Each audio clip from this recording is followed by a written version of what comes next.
ఇంతవరకు ఇరాన్ నేనే దాడి చేశాను ఇజ్రాయెల్ మీద అని చెప్తుంది. అయితే ఇజ్రాయెల్ మీద డైరెక్ట్ కాదు, ఇరాక్లో ఉన్నటువంటి ఇజ్రాయెల్కి సంబంధించినటువంటి స్పై అంటే మొసాద్ వాళ్ళ గూఢచర్య విభాగ కార్యాలయాన్ని ధ్వంసం చేశామని చెప్పడం అన్నటువంటిది ఇంతకుముందే చూసాం.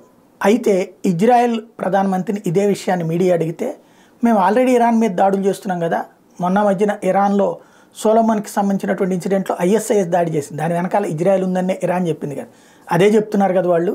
రెండవది, ఇరాన్కి సంబంధించినటువంటి సైన్యాధికారిని కదా మొన్న లేపేసింది సిరియాలో, అలాగే ఇరాక్లో లేపేశారు కదా.